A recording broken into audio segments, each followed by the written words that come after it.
আমার আত্মীয় স্বজনের কেউ একজন পর ফোন দিয়ে জিজ্ঞেস করেন যে আমরা খাইছি কিনা দুই ভাই বোন। মানে মানুষজন কতটা স্বার্থপর, নিজে ব্লাডও, এবং অপর মানুষ কতটা সেলফলেস থাকে, আপনের চেয়ে পর ভালো, আমি এটা মানি। আমি একটা কথা মানি যে সম্পর্ক টাকা দিয়ে রাখতে হয় এবং যে সম্পর্কে দরকারের সময় টাকা চাইলে পাওয়া যায় না, ওই সম্পর্কের কোনো দরকার নেই। আমার ফ্রেন্ডরা আমাকে ফাইন্যান্সিয়ালি হেল্প করার জন্য আগায় আসছে, আমার রিলেটিভরা কেউ একবারের জন্য বলেন if you need anything. Maximum ছেলেরা হাইপার ইন্ডিপেন্ডেন্ট মেয়েদেরকে ভয় পায় অ্যাজ পার্টনার্স, কারণ তারা অনেক বেশি অ্যাওয়্যার নিজের সম্পর্কে, তাকে ভোলায় ফেলে যে ভেবেছে ওভাবে রাখতে পারবা না। আমাদের অপশন অনেক বেশি হয়ে গেছে। আমার মনে হচ্ছে যে আচ্ছা আমার সাথে বনতেছে না, ওকে ফাইন, আমি অন্য জায়গায় বেটার চুজ করি, উইচ ইজ গুড। তুমি তোমার জন্য অবশ্যই বেটার চুজ করবা, কিন্তু যখন তুমি একবার চিন্তা করে একটা রিলেশনশিপে যাচ্ছ, তখন যতক্ষণ পর্যন্ত না তুমি পারতেছো ততক্ষণ পর্যন্ত তোমার টিকায় রাখা উচিত, চেষ্টা করা উচিত। এবং ভাঙার আরেকটা কারণ হচ্ছে আমরা মেয়েরা এখন অনেক বেশি স্বাধীন, তো মাথা বেশি খুলে গেছে, কুবুদ্ধিও ঢুকছে অনেক। I am frightened of relationships. ভয় পাও? ভীষণ রকম ভয় পাই। কেন বলো তো? মানে কি সিচুয়েশনগুলো ভয় দেখায়? যেই সিচুয়েশনটা লাইফে ফেস করে আসছি একবার, আমি সেই সিচুয়েশন দ্বিতীয়বার পড়তে চাই না। কারণ মানুষ ডিসিভিং, স্বার্থের জন্য জান বা ভূষণা, যে মুহূর্তে স্বার্থটা সিদ্ধ হয়ে যাবে, বিয়ে করে ফেলবে, তারপরের দিন থেকে চোখ উল্টায় ফেলে। লিস্ট আমি যেটা ফেস করছি, মানুষেরটা জানি না। সব কিছু আমি নিজে ফাইট করছি, ডিমান্ড করছি, বলে দিচ্ছি, কিন্তু ওই একটা মানুষের কাছে না আমি সব কিছু ভুলে থাকতে চাই। আমি যখন কমপ্লেন করব, আমি সলিউশন চাই না, আমি চাই যে আমাকে আশ্বস্ত করো। তো সেটার জন্য তুমি আমাকে সলিউশন দিতে যেও না যে তুমি এটার জায়গায় এটা করলে ভালো হতো। আচ্ছা বাবা, হয় নাই, কোনো সমস্যা নেই, পরেরটা হবে। মোটিভেট করা আমাকে, যেটা আমি আমার ফ্যামিলির জন্য করছি সেই কাজটা তার আমার জন্য করা, আমার অব্যক্তভাবে আমার সাথে থাকা আর কি। আমার বয়সে একটা ছেলে কেন ম্যাচিওর হতে পারবে না? আমার থেকে 10 বছর বড় একটা ছেলেও আমার থেকে ইম্যাচিওর। ম্যাক্সিমাম ছেলে মেয়েদের ইউনিভার্সিটি লাইফে পাড়া দেওয়ার পরে বাস্তবতা তারা দেখে। আমি একদিকে লাকি, আমি অনেক আর্লি দেখেছি, আমি নিজেকে সামলে নিতে পেরেছি। যারা পরবর্তীতে দেখে তখন সময় থাকে না সামলে নেওয়ার। যদি আমি সুন্দরী হয়ে থেকে দিলে আমার লাইফ এত প্যারা কেন? আমার কথা হচ্ছে এটা। সো আই এম সিঙ্গেল, আমি লাইফ এত প্যারা খাচ্ছি কেন? তাই না? মিম ভাই বলবো না মিম চৌধুরী বলবো? আমি লাস্ট অন্তত 14, 15, 16 কয় বছর হবে, 20 বছর কি হবে আমরা চিনি যাদের। 15 বছর তো 15 বছর তো হবে। 15 বছর হবে। এবং মিম যখন খুবই ছোট, মানে ছোট, ও ছোট ছিল না, লম্বা ছিল, তখনই মিম ভাই বলতাম। এবং আই লাভ ইউর ড্যান্স, নৃত্য কলা কত সুন্দর হইতে পারে Mim, you prove it. And acting এখন তো মাশাআল্লাহ বাংলাদেশের অন্যতম নায়িকা, ভালো লাগে দেখতে ভাবতে। বাট মিম ভাই ইজ গুড, আই থিঙ্ক। আমি এই পরিচয় থাকতে চাই তোমার সাথে ভাইয়া। মানে মানুষ অনেক পরিচয় চেনে, তো কিছু কাছের মানুষ থাকে যারা খুব গভীরভাবে খুব অজানা কিছু বিষয় জানে, তো তার মধ্যে তুমি একজন, এবং আমি মিম ভাই থাকতে চাই। যারা আপনারা দেখছেন, আপনারা খুব মিষ্টি বাচ্চা চেনেন, খুব সুন্দরী সুশীল অভিনেত্রী চেনেন, কিন্তু মিম ভাই ইজ ডিফারেন্ট থিং।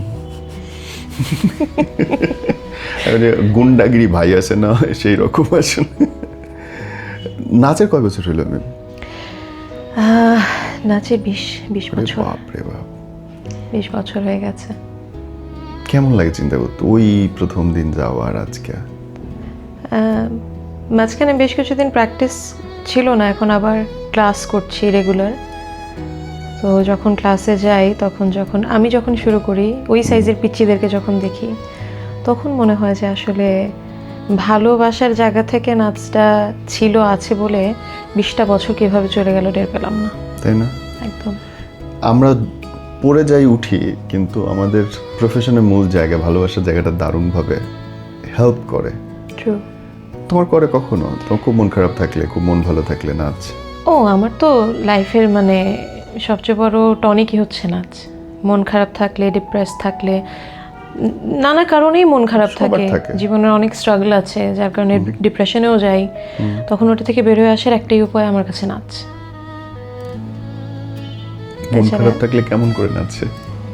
জানি না, যে গানগুলোতে অনেক বেশি মন খারাপ হয় সে গানগুলো ছেড়েই হয়তো বা নাচতে থাকি, কি নাচি জানি না, আবোল তাবোল, কিন্তু যেটা মনে চায় সেটাই করতে থাকি আর কি, এরকম। নাচ নিয়ে কতগুলো দেশে যাওয়া হয়েছে? নাচ নিয়ে 10টার বেশি বাংলাদেশকে রিপ্রেজেন্ট করার সুযোগ। হ্যাঁ, বিরাট ব্যাপার না? দেশ রিপ্রেজেন্ট করতেছি আমি, এটা অনেক বড় একটা গর্বের ব্যাপার। এটা যারা ফেস করেছে দেশের বাইরে যখন বাংলাদেশের পতাকাটা নিয়ে হাঁটা, অথবা যখন বাংলাদেশ বলে দেশের সংস্কৃতিকে রিপ্রেজেন্ট করা, সেই অভিজ্ঞতাটা না শুধু ওই মানুষগুলোই বোঝে যারা এটা কখনো ফেস করেছে। এর বাইরে ও আচ্ছা ঠিক আছে, তো যারা অ্যাকচুয়ালি ওই মোমেন্টটা লিভ আপ করেছে শুধুমাত্র তারা বোঝে হোয়াট ইট ইজ অ্যাকচুয়ালি। পুরো 20 কোটি মানুষ মনে হয় যে আমার ওই পতাকার সাথে একদম, তাকায় থাকে, এবং সেখানে নিজের দেশের কেউ নাই, অন্যান্য Right. দেশের মানুষজন তাকিয়ে আছে বাংলাদেশের পতাকার দিকে। জাতীয় সঙ্গীতটা যখন বাজে, ও বাবা, ও বাবা, অদ্ভুত অনুভূতি এটা আসলে। অদ্ভুত।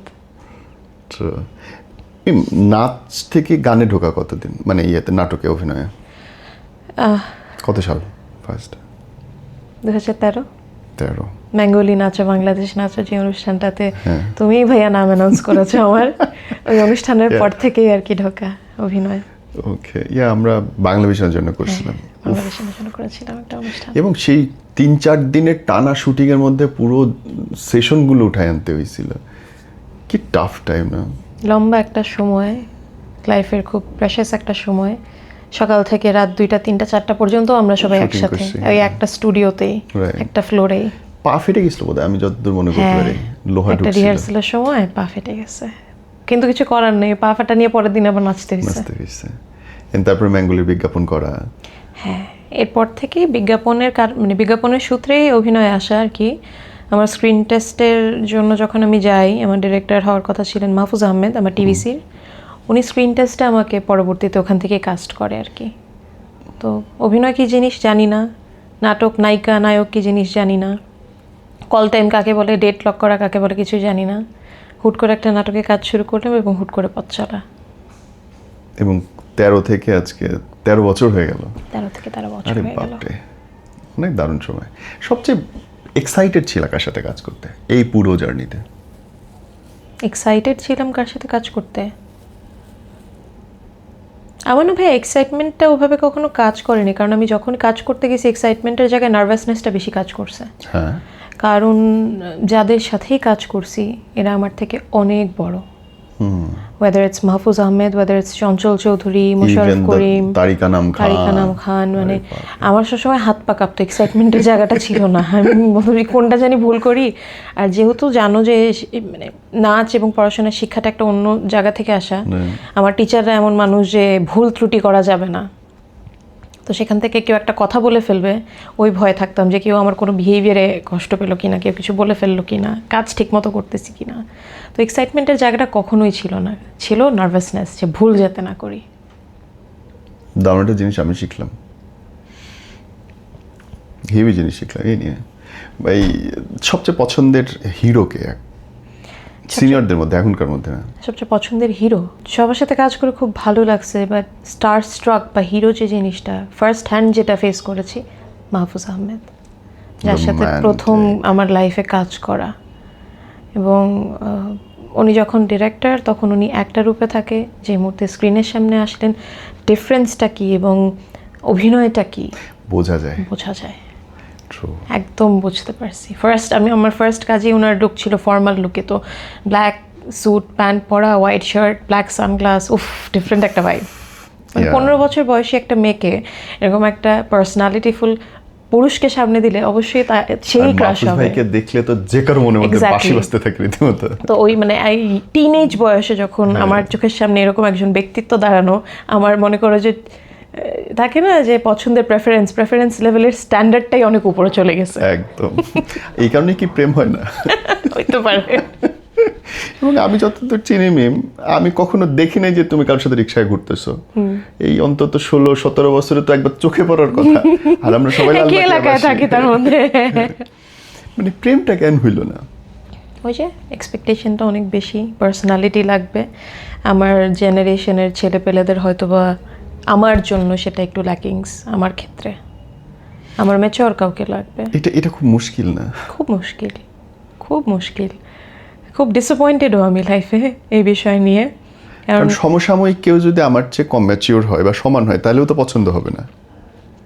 ভাইয়া ম্যাচুরিটি না, জায়গাটা কিরকম, ধরো যে প্রত্যেকটা মানুষের তো ক্রাইটেরিয়া থাকে, ক্যারেক্টারিস্টিক্স থাকে। আমি একটু গম্ভীর টাইপের এখন হয়তো বা হয়ে গেছি, কারণ আমার কিন্তু আমার ব্যক্তি জীবনের কিছু অংশ গুন্ডা, কিছু অংশ চঞ্চল, সবই আছে। তো এমন ব্যক্তিত্ব লাগবে যে রেসপন্সিবল।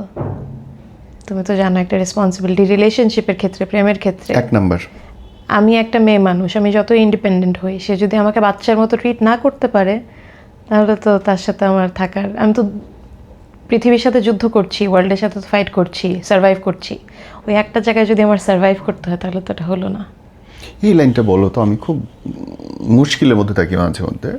ইন্ডিপেন্ডেন্ট ওমেন বা ইন্ডিপেন্ডেন্ট ম্যান যখন আমরা প্ল্যান করি, আমি অ্যাজ এ ইন্ডিপেন্ডেন্ট ম্যান আমি চিন্তা করি I don't need actually anyone. হ্যাঁ হ্যাঁ। বাট ইন্ডিপেন্ডেন্ট ওমেনদের মুখে এই শব্দটা আমি মাঝে মধ্যেই শুনি যে I need someone to hold me, I am fighting with the world. এই জায়গাটা আমাকে একটু মিথস্ক্রিয়াটা হেল্প করো। আমি বাকিদেরটা জানি না, আমার ক্ষেত্রে যেরকম হয়, ধরো সারা দিন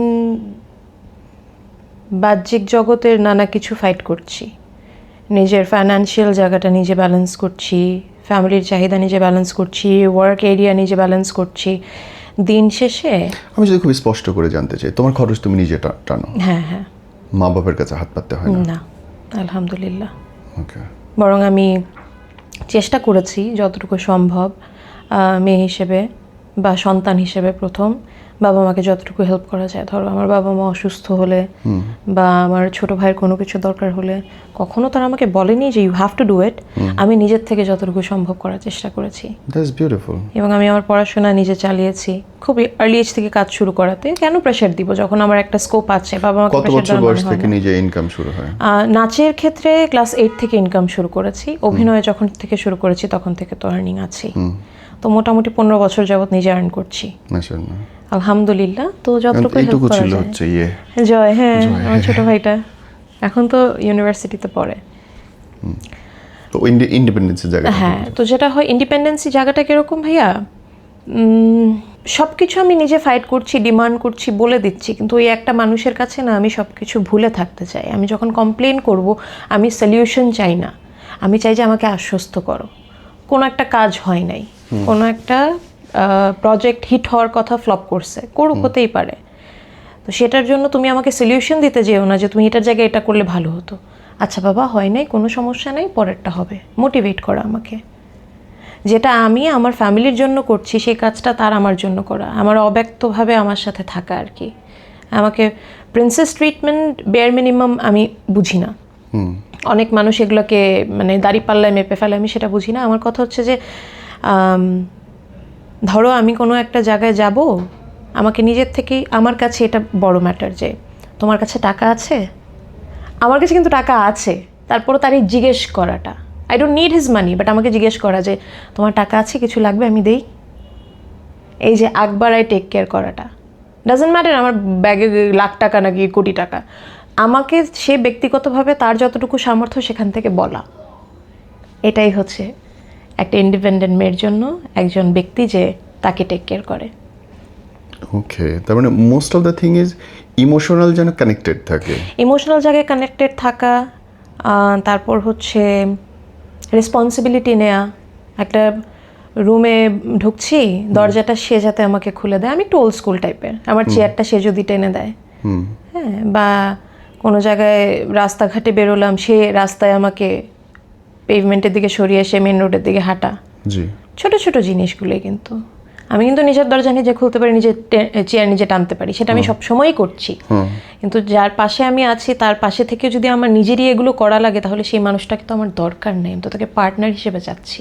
এই চাওয়ারটা তোমার কাছে ছোট লাগে, কিন্তু আমার কাছে না মনে হয় যে আমাদের সে শিক্ষা এবং সাংস্কৃতিক পরিবেশ চলছে এখন, এই ধরনের মানুষ পাওয়া বড় মুশকিলের মধ্যে পড়ে। আমি যে কারণেই বললাম যে ধরো মেচুরিটি তো শুধুমাত্র যে শিক্ষাগত যোগ্যতা হলেই হবে, বয়স হলেই হবে, নট নেসেসারি। আমার বয়সে আমি কিভাবে মেচর? আমার বয়সে একটা ছেলে কেন মেচর হতে পারবে না? আমার থেকে 10 বছর বড় একটা ছেলেও আমার থেকে মেচর, লাইফে যেগুলো ফেস করে এসেছি। এটার জন্য পরিস্থিতি তো অনেক বেশি হেল্প করে বা বাধ্য করে মানুষকে ম্যাচিওর করতে, তাই না? অবশ্যই অবশ্যই, এক্সপিরিয়েন্স ম্যাটার করে, পরিস্থিতি ম্যাটার করে, কিন্তু দিন শেষে আমরা এমন একটা ওয়ার্ল্ডে বাস করতেছি ভাইয়া, সোশ্যাল মিডিয়া প্ল্যাটফর্ম আছে, তুমি একটু দেখো না, একটু শেখো। শেখারও তো অনেক কিছু আছে। আমরা কিভাবে শিখছি? দেখে দেখেই তো শিখছি, জেনে জেনেই তো শিখছি, হুট করে তো আর কোনো কিছু পারি নাই। একটা নাচের মেয়ে যে পুতুলের মতো দেখতে, এবং তার বাবা দেশে নেই, তার তো জীবনে অনেক রকমের প্রতিঘাত আসার কথা, বাধা আসার কথা। এসেছে। হাউ ইট ওয়াজ? বাবা দেশের বাইরে যাওয়ার আগ পর্যন্ত জীবনটা যেরকম ছিল পালকের মধ্যে আগলে রাখা ছিল। বাবা যাবার পরই কম্পিটিশনটাতেও এন্টার করি, এবং বাস্তবতা কী জিনিস ভাইয়া, সেটা আমার মার কষ্ট, আমার প্রবলেমস, সোসাইটির প্রবলেমস, রিলেটিভসের বিভিন্ন খোটা থেকে শুরু করে সব মিলে এত আর্লি এজে এত বাস্তবতা দেখে ফেলছি না, ওটা কোপ আপ করতে অনেক সময় লাগছে। এখনও সেগুলো মাঝে মধ্যে যখন চিন্তা করি ক্ষততে আঘাত লাগে, বাট আস্তে আস্তে শিখে গেছি ওখান থেকে উঠে আসা। মানে স্ট্রাগলটা আমার খুব, ম্যাক্সিমাম ছেলে মেয়েদের ইউনিভার্সিটি লাইফে পাড়া দেওয়ার পরে বাস্তবতা তারা দেখে। আমি একদিকে লাকি, আমি অনেক আর্লি দেখেছি, আমি নিজেকে সামলে নিতে পেরেছি। যারা পরবর্তীতে দেখে তখন সময় থাকে না সামলে নেওয়ার, আঘাতটা জোরে লাগে, অনেক জোরে লাগে, এবং সেখান থেকে সামলে উঠতে পারে না। আমি সেটা খেয়াল করে দেখলাম। ধরো আমার ছোট ভাই ইউনিভার্সিটিতে ওঠার পরে এখন সে বাস্তবতা দেখতেছে, তাকে আমরা এর আগ পর্যন্ত দেখতে দেই নাই। তখন আমি বুঝলাম যে না, ওকে আরও আগে শেখানো উচিত ছিল। কারণ এখন যখন ও হোঁচটটা খাচ্ছে বা খেতে যাচ্ছে, এখন ওর কাছে রিকভার করার সময়টা খুব কম। এখন ওর পড়াশোনা শেষ করে চাকরিতে জয়েন করতে হবে, বা ব্যবসা করতে হবে, বা দেশের বাইরে চলে যেতে হবে, দৌড়ানোর সময়। এখন ও থেমে গেলে আটকায় যাবে, মানে জায়গাটা ওরকম। তার মানে কি মেয়েদের বা ছেলেদের আরো আগে কাজে পাঠানো উচিত, আরো আগে দুনিয়া দেখানো উচিত? অ্যাবসলিউটলি। এটা আমি জানি না কে কি বিশ্বাস করে। দেশের বাইরের যে একটা প্রচলন আছে, সবাই বলে যে হ্যাঁ 16 বছর বয়স হয়ে গেলে ওরা কাজে পাঠিয়ে দেয়। খুব জরুরি। মানি ম্যানেজমেন্ট শিখবে, রেসপন্সিবিলিটি কী জিনিস শিখবে, বাহ্যিক দুনিয়ার মানুষের সাথে কমিউনিকেট কীভাবে করতে হয় সেটা শিখবে। এখনকারও আমার জানা মতে অনার্স পাশ করা ছেলে মেয়েরা একটা প্রফেশনাল এনভায়রনমেন্টে বসে কিভাবে কথা বলতে হয় সেটা কিন্তু তারা জানে না, একদমই জানে না। বা সোশ্যাল অ্যাংজাইটি যেটাকে বলে, ধরো কোনো এক জায়গায় পাঠালাম, কোনো একটা অফিসে কথা বলতে ভয়ে কাঁপতে থাকে, কারণ ওদের এই অভ্যাসটাই তো নাই। ওরা তো জানে না যে আউটার ওয়ার্ল্ডের সাথে ডিল কীভাবে করতে হয়। আমাদের সোসাইটিতে বাবা মা যেটা করে যে না, ও এখনও ছোট, অনেক ছোট থেকেই ট্রেনিংগুলো দিতে হয়। এগুলো আস্তে আস্তে কনফিডেন্স বিল্ড করে একটা মানুষের ভেতরে। আর্লি এজে যদি সে কিছু আর্ন করা শুরু করে, পকেট মানি 5 টাকা, সে 5 টাকাকে সে ভাগ করতে শিখবে, 5 টাকা রাখতে শিখবে। যখন তার কাছে 5 লাখ আসবে তখন সে 1 মিনিটে উড়ায় দিবে না। তখন সে একটা আইফোন কিনে, একটা ল্যাপটপ কিনে, একটা বাইক কিনে, একটা গাড়ি কিনে টাকাটা উড়ায় দিবে না। মেয়েরা ব্র্যান্ডেড জিনিসপত্র কিনে উড়ায় দিবে না। তারা মানি ম্যানেজমেন্ট জিনিসটা শিখবে, যেটা লাইফে খুব ইম্পর্টেন্ট। এখনও অনেক ছেলে মেয়ে ব্যাংকে গিয়ে রিসিট লিখতে পারে না। হ্যাঁ, অনেক আছে। আমি আছি একজন। হ্যাঁ, আমরা এটা মানে অভ্যস্ত না যে কাজ করি আমি। তোমার এটা তো আলাদা হিসাব। ধরো কাউকে আমি ব্যাংকে পাঠাবো, আমি ম্যাক্সিমাম টাইমে যখন ব্যাংকে যাই কোনো কিছু ডিল করতে, অনেকের ক্ষেত্রে পাই না। আমাদের দোষ না, এটা আমরা প্র্যাকটিস করি না, আমাদেরকে প্র্যাকটিস করায় নাই। আমি তো ব্যাংক অ্যাকাউন্ট করছি বিয়ের পরে, কি বাজে অবস্থা। মানে ওটাই ধরে নিছিলাম জীবনে টাকা লাগবে না। মানে ওটাই তো বলতেছি যে একটা এডুকেশন যেটা খুব important, financial education, money management এখনো পারি না আমি। মানি ম্যানেজমেন্টটা খুব ইম্পর্টেন্ট, এখনকার জেনারেশনে এসে খুব ইম্পর্টেন্ট। ফাইন্যান্সিয়াল এডুকেশন খুব ইম্পর্টেন্ট। মিম কখনো নিজেকে ছেলে মনে হয়েছে?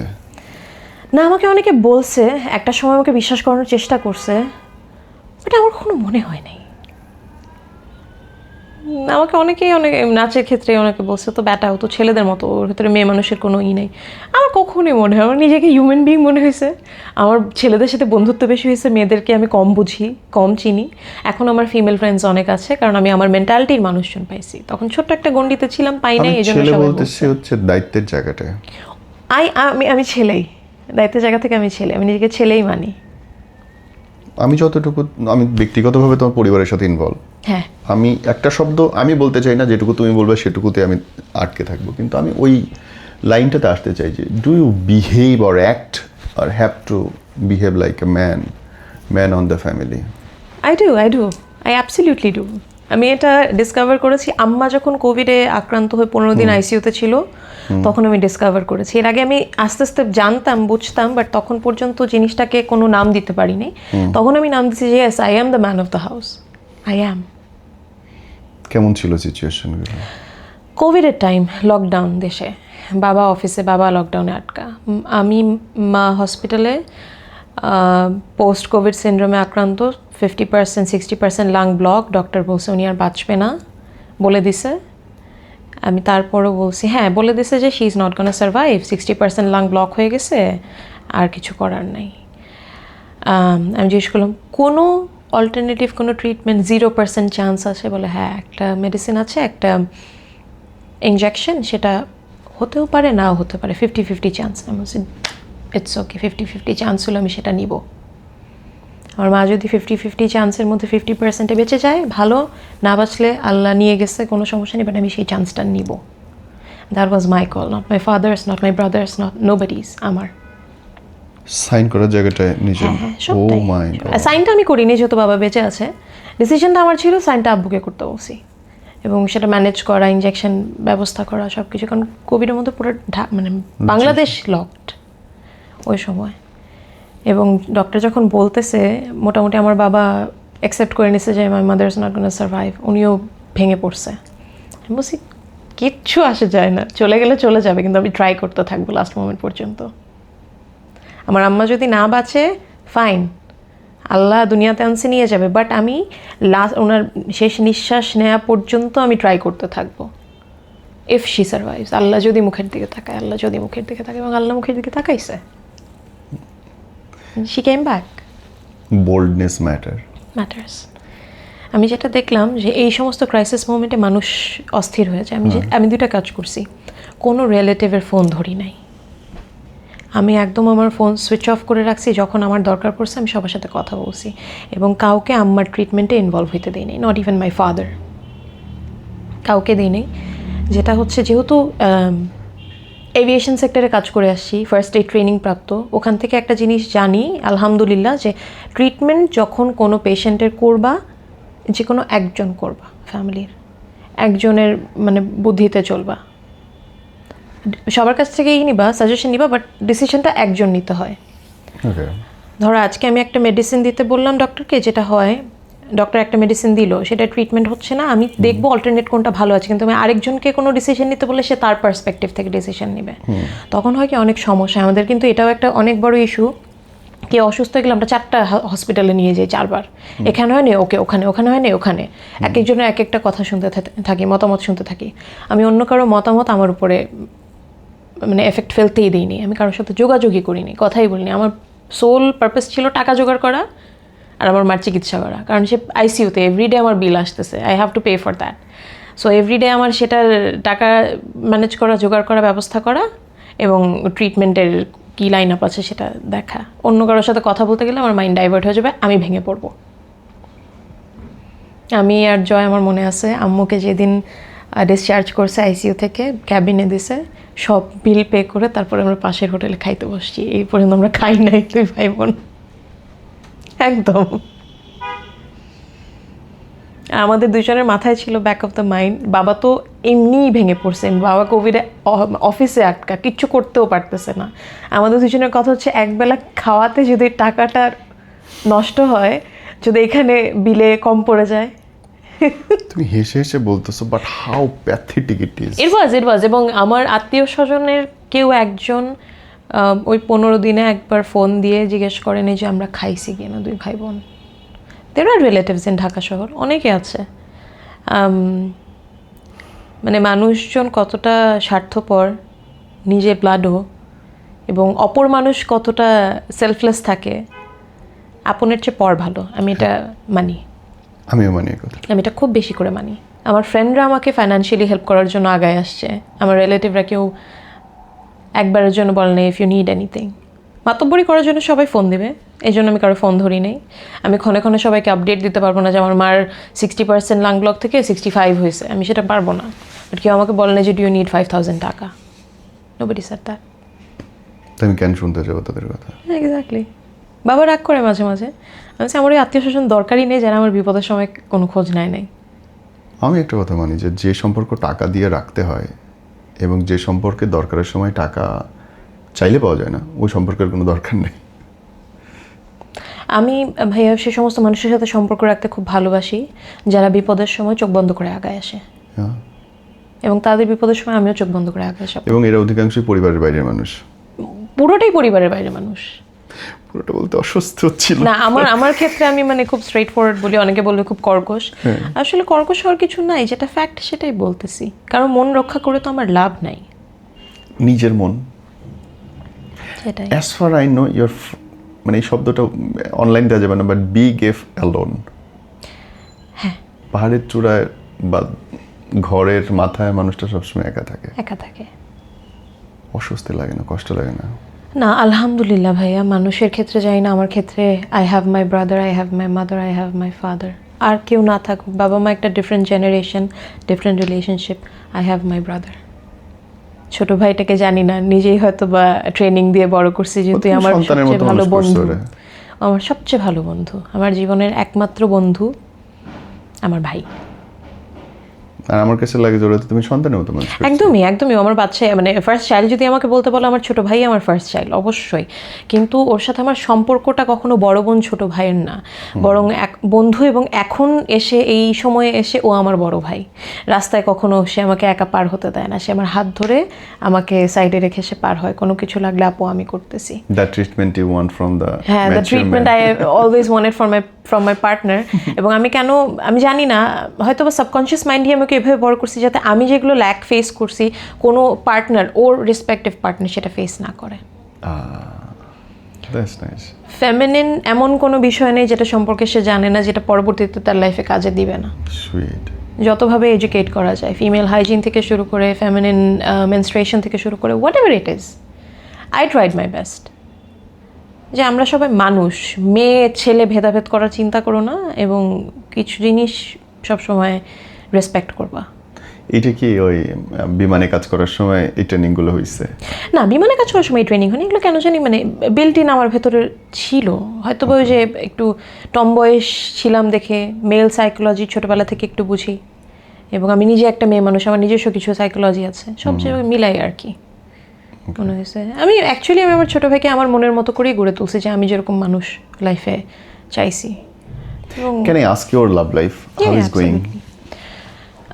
And how was it? It was always disappointing.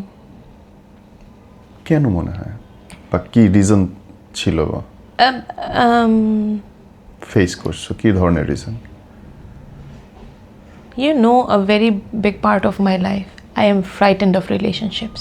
ভয় পাও? ভীষণ রকম ভয় পাই। কেন বলো তো, মানে কি সিচুয়েশনগুলো ভয় দেখায়?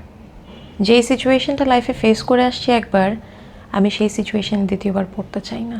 কারণ মানুষ ডিসিভিং, স্বার্থের জন্য জানবা বুসোনা, যে মুহূর্তে স্বার্থটা সিদ্ধ হয়ে যাবে, বিয়ে করে ফেলবে, তার পরের দিন থেকে চোখ উল্টায় ফেলে most of the people. Least আমি যেটা ফেস করছি, মানুষেরটা জানি না। সো আমার ওই জায়গা থেকে ভয় আছে কিছু বিষয়, রিলেশনশিপ, লাভ, এবং I failed in love in life. আমার কারণে হোক, আমার রেসপেক্টিভ পার্টনারের কারণে হোক, আমি লাইফে অনেক বড় একটা ব্রেকআপ ফেস করছি খুব আর্লি এজে, টিন এজে। আফটার দ্যাট ভালোবাসা জিনিসটাকে একটু ভয় লাগে। সম্পর্কে ভয় জায়গাগুলো কোথায় আসে? আমাকে, আমি কারোর উপর ডিপেন্ডেন্ট হতে পারি না তো ভাইয়া, মানে ওপেন আপ হতে পারি না। অনেক স্ট্রাগল, আমার ইন্টারনাল স্ট্রাগল, যেগুলো মানুষ বোঝে না।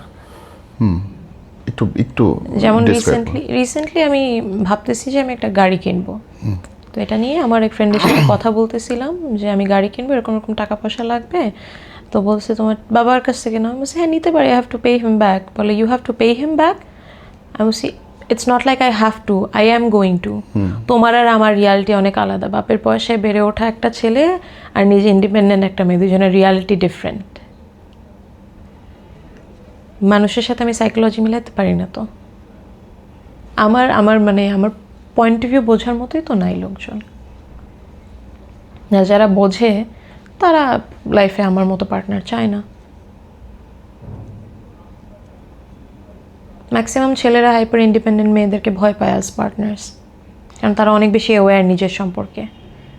তাকে ভুলায় ফেলে যে ভেবেছে ওভাবে রাখতে পারবা না। ওয়ার্ডিং সিচুয়েশন দুইটাই অনেক। কিন্তু এটা মিসকনসেপশন, বোঝে না যে যদি আদর করে রাখো, এরা সবচেয়ে লক্ষ্মী মানুষ। আদরটুকুই চাই এদের, কিন্তু জীবনে সব আছে, অন্য কিছু কিন্তু দরকার নেই। একটা নর্মাল একটা মেয়ে যে নর্মাল একটা আপব্রিঙ্গিংয়ে বড় হয়েছে, তার লাইফে সব লাগবে, খাদ্য, বস্ত্র, বাসস্থান, ঈদে 4টা জামা, এত ভরি গয়না, সবই তার লাগবে। আমি এগুলো দেখে আসছি। তুমি আমাকে এটা দেয়ার মানসিকতা রাখো, এটাই যথেষ্ট। ওটা আমার দরকার নাই। আমাকে দিতে চাও, তোমার সর্বস্বটা দিতে চাও, আর মানসিকতাটা রাখাই যথেষ্ট। যেটা বললাম যে কোথাও গেলে তোমার কিছু লাগবে, আমি টাকা পাঠাই ওই জায়গাটা, বলছো এটাই যথেষ্ট, দেওয়ার দরকার নাই। কিন্তু মন থেকে বলতে হবে। তুমি যে মন থেকে চাইছো আমাকে বলছো, ইনাফ।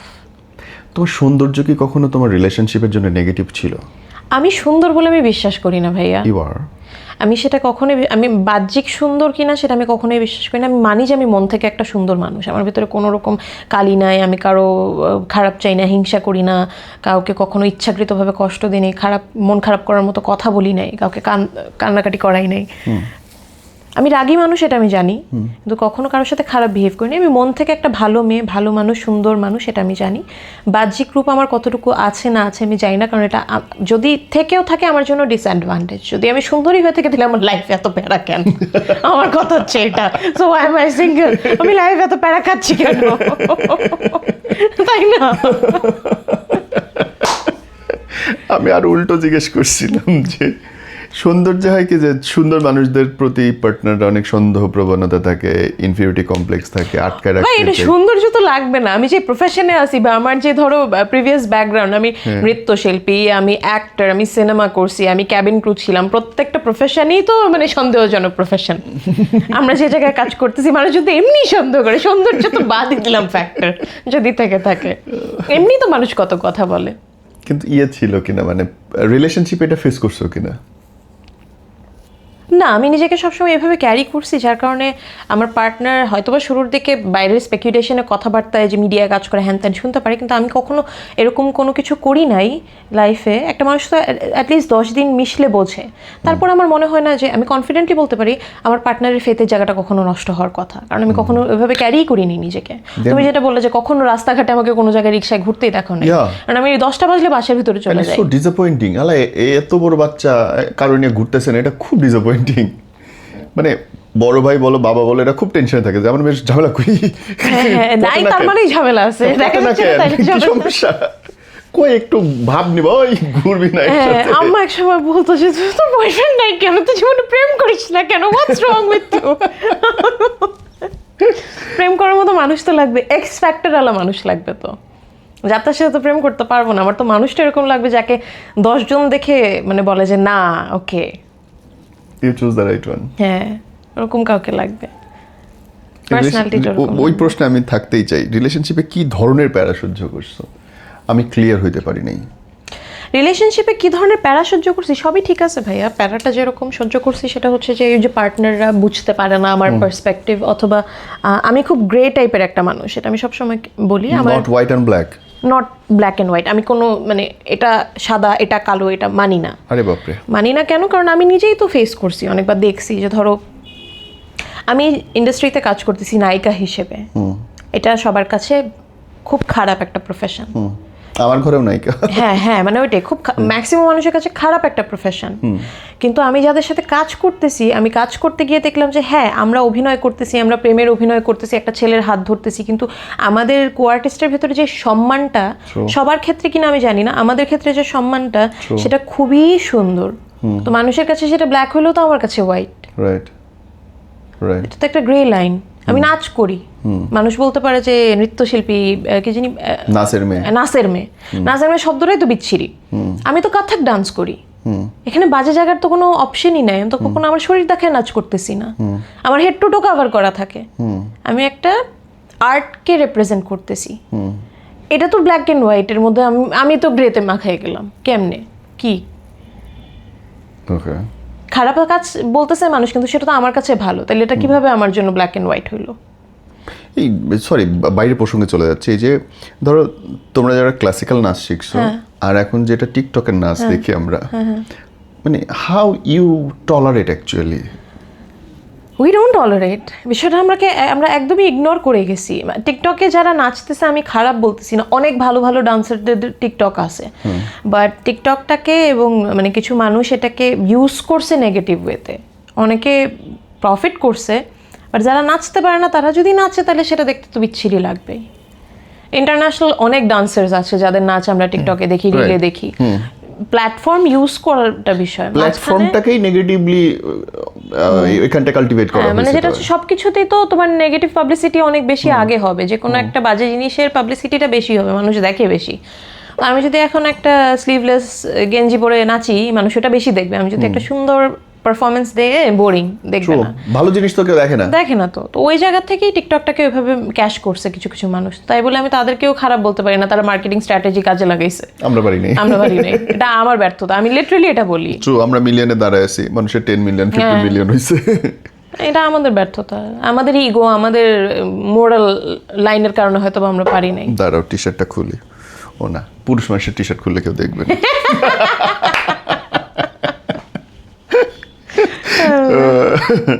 আজ তুমি এই শর্ট দিলে ভাইরাল হয়ে যেত, আমি শর্ট দিলে দেখবি ধরো তোমার 10 মিলিয়ন আজকেই হয়ে গেছে, হইতে পারে কিন্তু। সুপ্রিয় দর্শক, আপনারা দেখতে চলেছেন মিম চৌধুরীর সেই নাচ। How was your cinema and why you left? I love, মানে এখন আই লাভ ইট, আমার খুব ভালো লাগে সিনেমাটার কথা চিন্তা করলে। But back at that time, সুপারস্টারের সাথে কাজ, হাউ ওয়াজ হ্যাঁ, ইট? ও মাই গড, তখন আমি কিচ্ছু বুঝি নাই কি করতেছি না করতেছি। প্রথম মিট, প্রথম শুট বলো আমাকে একটু। প্রথম সিন ছিল অ্যাক্সিডেন্টের পরের একটা scene. The very first time I met him, I fell in love with him. He is so beautiful. He is, এই জন্যই মানুষ, আমি জানি না কি বলে না বলে, আগে বলতো, আমি বলছি ভাই আমি নিজের চোখে দেখছি একটা রাজপুত্র।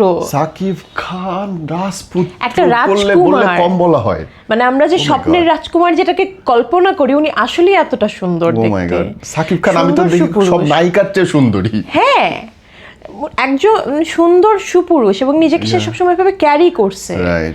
স্টিল না, ওনার সাথে আমার ঠিক 10 বছর পরে দেখা হয়েছে, লাস্ট মালয়েশিয়ায়। আমরা 2014-তে সিনেমাটা করছি, লাস্ট ইয়ার আমার সাথে দেখা হলো, লাস্ট ইয়ারও না, 24-এর ডিসেম্বরে আমার সাথে দেখা হয়েছে। আমি ভাইকে বললাম, ভাইয়া ইটস বিন 10 ইয়ার্স আপনার সাথে আমার দেখা হয়েছে, you are still the same. হাসতেছে, কিছু বলে না। কি সুন্দর মানুষটা। এক্স্যাক্টলি, উনি এখনো একই রকম আছে এবং ওনার ট্যালেন্টটাকে এখন মানুষ কাজে লাগাচ্ছে। সো আমি যেদিন প্রথম ওনাকে দেখছি, আই ওয়াজ 15 টার্ন, মানে গোয়িং টু টার্ন 16 এরকম। মানে 15 বছর বয়সে তুমি সাকিব খানের নায়িকা? ইয়েস, আমার ফিল্মে গানও ছিল সুইট 16, কারণ আমার জন্মদিনের দিন ফিল্মটা রিলিজ হয়, যে বছর আমি 16 বছরে দেই, পা দেই, 9 মে, আমার মনে আছে। তো মানে ওই বয়সে ফিল্ম স্টার কি জিনিস সেটা আমি বোঝারই কথা না। সাকিব খান, হ্যাঁ, এবং আমি ওনাকে দেখে হা করে তাকাইছিলাম। He was so sweet to me. Okay, মানে বাচ্চার মতো করে করছে তার মানে? মানে বাচ্চা নাকি আমি জানি না, কো-আর্টিস্ট হিসেবে সে আমাকে যথেষ্ট রেসপেক্ট করছে। প্রথম একটা মেয়ে আসছে, কিচ্ছু আসে যায় না, উনি আমাকে খুব রেসপেক্ট করছে। উনি ওনার যে কোনো কো-আর্টিস্টকে যেরকম সম্মান দেয়, সে সেরকম সম্মানটাই আমাকে দিয়েছে। একদম। তুমি তো পিচ্ছি তখন। ওনার কিচ্ছু আসে যায়নি, ওনার কাছে আমি কো-আর্টিস্ট। ক্যা বাত। ঠান্ডা লাগতেছে, ওনার মেকআপ আর্টিস্টকে দিয়ে আমার জন্য শল আনায় দিচ্ছে। ওনার কিন্তু ঠেকা পড়েনি এগুলো কিচ্ছু, কারণ আমি বাঁচি না মরি দেখার বিষয় না। ওনার ছাতার নিচে আমাকে নিয়ে দাঁড়া করাচ্ছে যাতে মাথায় কুয়াশা না পড়ে শুটিংয়ে। উনি ডাবের পানি খাচ্ছে, ওনার ডাবের পানিটাই উনি আমাকে সাথেছে যে তুমি খাবা কিনা, তোমার গরম লাগতেছে কিনা। একটা লোকেশনে শুটিং করতেছে, ওখানে ভীষণ ক্রাউড জড়ো হয়ে গেছে, সে চাইলেই আমাকে ফেলে ওখান থেকে চলে আসতে পারতো। উনি আমাকে হাত ধরে আমাকে সামনে আনছে যাতে কেউ আমার গায়ে হাত না দিতে পারে, এভাবে করে সে আমাকে নিয়ে আসছে সেখান থেকে। হ্যাঁ ভাই, তার প্রতি আমার রেসপেক্ট অন্যরকম। ইভেন আমরা যে মালয়েশিয়া শোটা করতে গেলাম, ওখানে একটা সার্টেন সিচুয়েশন হয়েছিল, পলিটিক্যাল সিচুয়েশন, কেউ একজন একটা দলের নাম বলে ফেলছে শো শেষে, তো এখন এখানে মানে ম্যাসাকার লেগে গেছে। সাকিব ভাই বের হয় নাই, উনি আমাদের 3 জনকে, আমি দেখি ভাবনা আপু ছিলাম, আমরা পারফর্ম করতে গেছি, আমাদের 3 জনকে সাথে না নিয়ে এসে বের হবে না। ওনার কোনো দরকার নেই, উনি চলেই যেতে পারতো। এই কথা কোনোদিন মিডিয়াতে আসবে না, but how big he is mentally. উনি চাইলে তোমরা কিভাবে যাবে, আসো আমার সাথে, আসো আমার সাথে। ওনাকে ঠেলে নিয়ে চলে যাচ্ছে অর্গানাইজার, উনি আমাদেরকে ছাড়া যাবে না।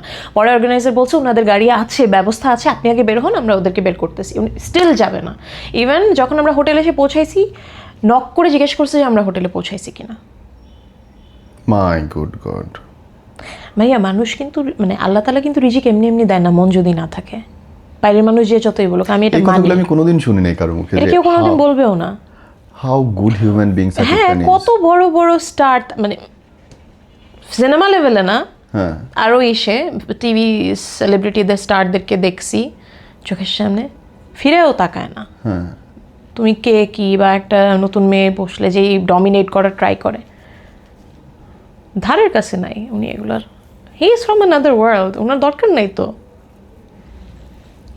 রাইট, কারণ সাকিব খান 1 থেকে শুরু, পরে 100 থেকে অন্য কাউন্টিং শুরু হয়। এক্স্যাক্টলি। বাট আমি খুব অবাক হয়েছি ওনার সাথে। হ্যাঁ, এই বিষয়গুলো অনেকেই জানেন এবং আমি খুব প্রাউডলি বলি।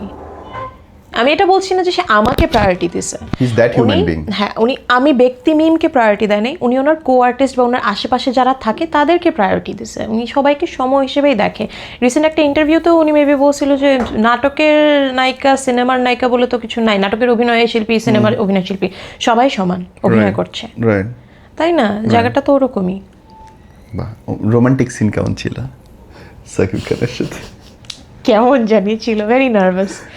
আমি এই সম্পর্কে মানে তুমি চিনো ভাই থেকে হঠাৎ করে আমার বলছে রোম্যান্স করতে, কেমন ছিল বিষয়টা, খুব অকওয়ার্ড ছিল। বাট এখন আমি খুব হ্যাপি যে আমি লাইফে মানে একটা সিনেমা করেছি।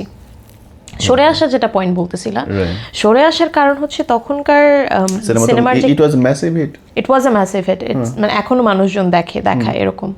এবং আমাকে ওই মুহূর্তে আরও 8 থেকে 10টা সিনেমার অফার পাঠানো হয়েছে সিনেমা রিলিজ হওয়ার আগেই।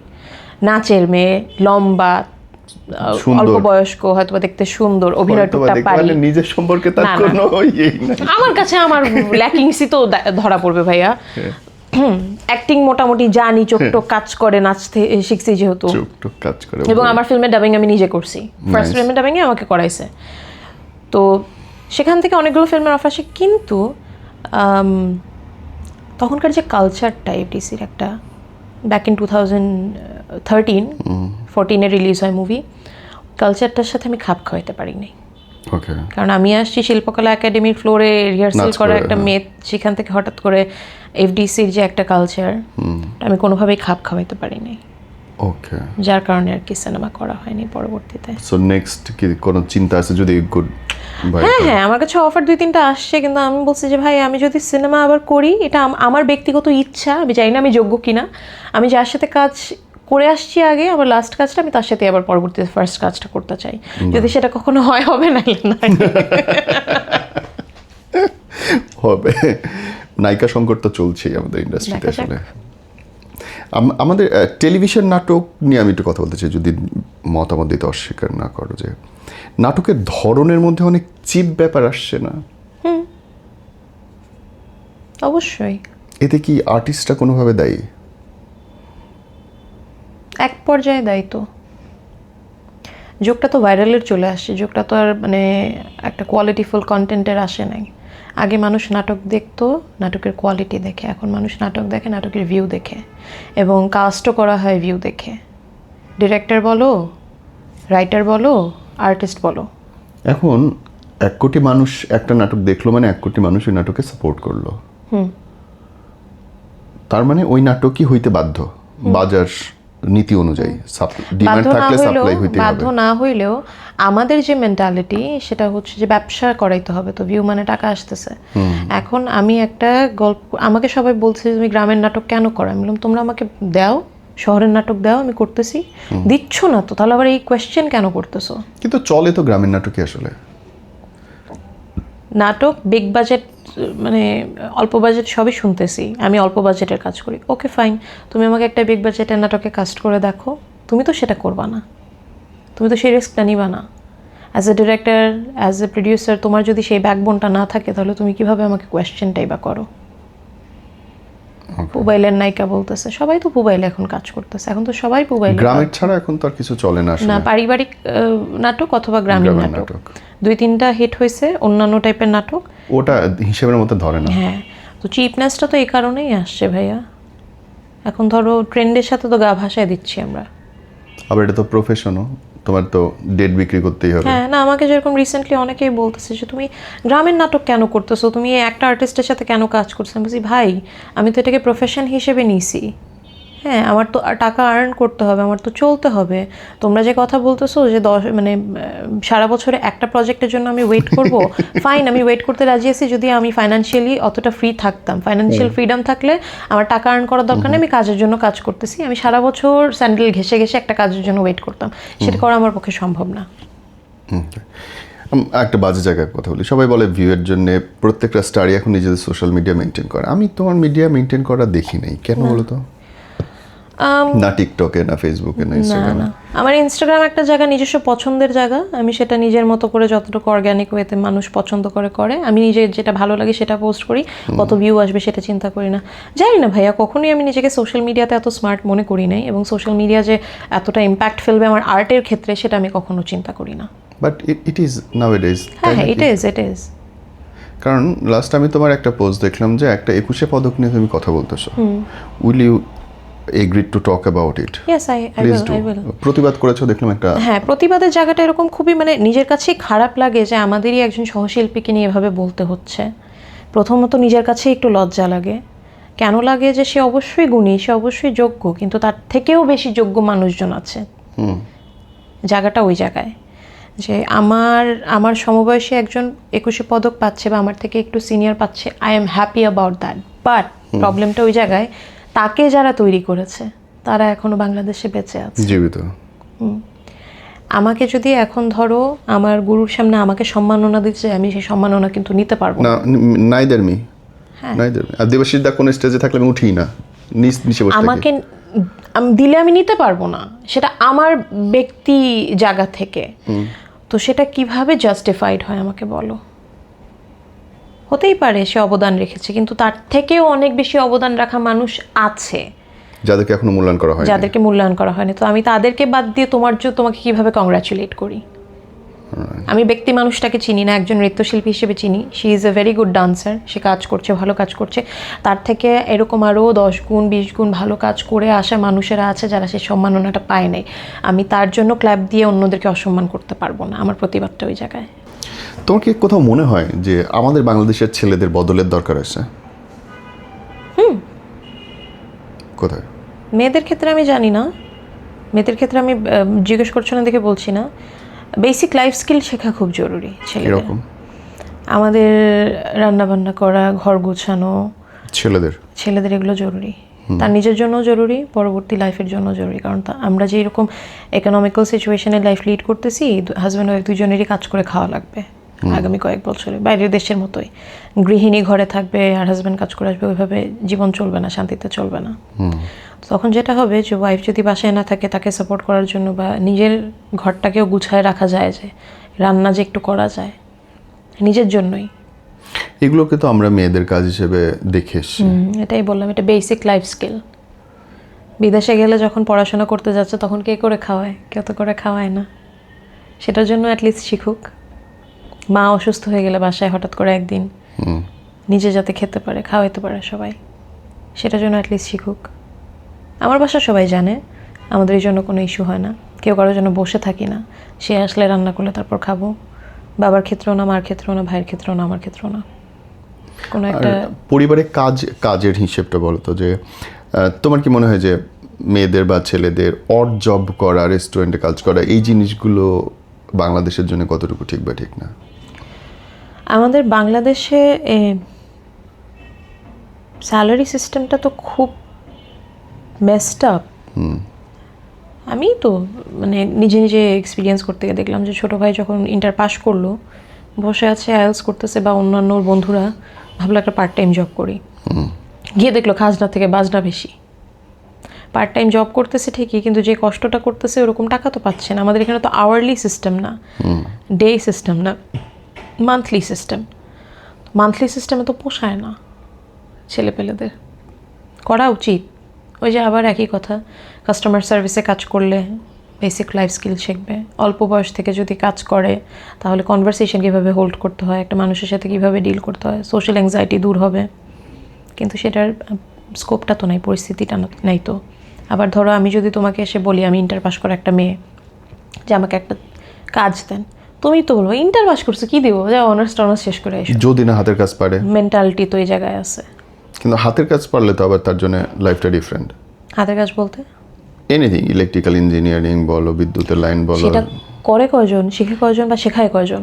এটা বড় অদ্ভুত না? দেখবে ঘড়ি সারার লোক নাই, সব ঘড়ি পড়ে আছে। মোবাইল ফোন সারার জন্য মানুষের টেকনিক্যাল লোকজন নাই তো আমাদের দেশে কোথাও নেই। মানে এবং এটাকে খুব মানে ছোট প্রফেশন হিসেবে দেখে, খুব নিচু করে দেখে। তো মিস্ত্রি, প্লাম্বিং এর কাজ জানলে মিস্ত্রি, গাড়ির কাজ জানলে মিস্ত্রি, ইলেকট্রিক্যাল কাজ জানলে মিস্ত্রি, অলসো সবচেয়ে বেশি কাজের সুযোগ এই একদম। এবং জায়গাতেই। বিদেশের মতো জায়গায় সবাই কিন্তু নিজের বাসার বাতি নিজেই ঠিক করে, নিজের গাড়ি নিজেই ঠিক করে, যদি না অনেক বড় কোনো অসুবিধা হয়, রাইট। তাই না? নিজের বাসার ওই পানির কল নষ্ট হয়েছে নিজেরাই ঠিক করে। এই জন্যই ওরা আমাদের থেকে অনেক আগায় আছে ভাইয়া। এটাই তো, আমরা অনেক বেশি ডিপেন্ডেন্ট। আমি রিলেশনশিপ নিয়ে জানতে চাই, তোমার অবজারভেশন কি যে এখনকার রিলেশনশিপের সমস্যাগুলো কোথায় আসলে, অ্যান্ড ভাঙতেছে কেন এত বেশি? আমরা রিলেশনশিপটাকে রিলেশনশিপ হিসেবে নিচ্ছি না তো, যে এটা যে একটা কমিটমেন্টের জায়গায়, একটা মানুষের সাথে আরেকটা মানুষের থাকা, এই জায়গাটাতে নাই তো। আচ্ছা ঠিক আছে, তোমার সাথে আসি, ভালো কথা, আমাদের অপশন অনেক বেশি হয়ে গেছে। ওকে। অপশন অনেক বেশি হয়ে গেছে। আমার মনে হচ্ছে যে আচ্ছা এই আমার সাথে বনতেছে না, ওকে ফাইন, আমি অন্য জায়গায় বেটার চুজ করি, উইচ ইজ গুড। তুমি তোমার জন্য অবশ্যই বেটার চুজ করবা, কিন্তু যখন তুমি একবার চিন্তা করে একটা রিলেশনশিপে যাচ্ছ, তখন যতক্ষণ পর্যন্ত না তুমি পারতেছো ততক্ষণ পর্যন্ত তোমার টিকায় রাখা উচিত, চেষ্টা করা উচিত। এবং ভাঙার আরেকটা কারণ হচ্ছে আমরা মেয়েরা এখন অনেক বেশি স্বাধীন তো, মাথা বেশি খুলে গেছে, কুবুদ্ধিও ঢুকছে অনেক। দুইটা মানুষ, ওই যে যেটা তুমি বললা যে এইভাবে যদি উপরের দিকে না ওঠার চেষ্টা করে তাহলে তো হবে না। আই লাভ ইউ বলছি, রিলেশনশিপ হয়ে গেছে, ফাইন, চলবে, এভাবেই চলবে, আমি যেরকম আছি এরকম থাকলেই চলবে। নিজেকে ইমপ্রুভ করো। তুমি নিজেকে ইমপ্রুভ করলে তোমার পার্টনার তাকে নিজেকে ইমপ্রুভ করে তোমার সাথে কম্পিটিশনে আগাবে, হেলদি কম্পিটিশনে, দুজনের লাইফ বেটার হবে। বছরে একবার ভ্যালেন্টাইন্স ডেতে ফুল দেওয়া যদি তুমি মনে করো যে অনেক কিছু উদ্ধার করে ফেলছো, সবচেয়ে বড় বোকামি। প্রতিদিন অ্যাপ্রিসিয়েট করো, যখন সুযোগ পাও মনে পড়ে তখনই একটা ফুল কিনে নিয়ে আসো না, কয় টাকাই দাম। একটা মেয়ের ক্ষেত্রে একটা ছেলেকে অ্যাপ্রিসিয়েট করো, খালি ওর থেকে নিয়েই যাবা আমার এটা লাগবে সেটা লাগবে ওটা লাগবে, তারও তো অনেক কিছু লাগে, তাকে একটা ছোট্ট জিনিস গিফট করে দেখো না। মেয়েরা কখনো ছেলেদের ইমোশনাল বন্ডেজ বা ইমোশনাল নিড বোঝে? বুঝে, কিন্তু ছেলেরা অ্যালাউ করে না সেটা। ম্যাক্সিমাম সময় ইগোর কারণে ছেলেরা অ্যালাউ করে না। vulnerable ছেলেরা ইউজুয়ালি হতে চায় না, এবং যে মেয়েটা বোঝে তখন ছেলেগুলো ভয় পেয়ে যায়, সে আমার বেশি উইক পয়েন্টটা ধরে ফেলছে। খুব কম সংখ্যক ছেলেরা সেটা অ্যাপ্রিসিয়েট করে, ম্যাক্সিমাম ছেলেরাই ভয় পায় বা ইগোর জন্য ডিনাই করে বসে। আচ্ছা, ওটা তো খুব জরুরি। যখন একটা ছেলে ভেঙে পড়ে, সে খুব একটা কাঁধ চায় কোথাও। সমস্যাটা হয় কি, যে কাঁধটা তাকে মানে মনে করো যে আগলে রাখছে, সে কাঁধটাকে সে যখন শক্ত হয়ে যায় সে আর মনে রাখে না। এটাও একটা fact. Sweet. Thank you, ma'am. It was good to talk to you. Thank you very and much. I really do appreciate the way you talk, the way you think, the way you having your own life. And Allah bless you with every single success. দোয়া করো।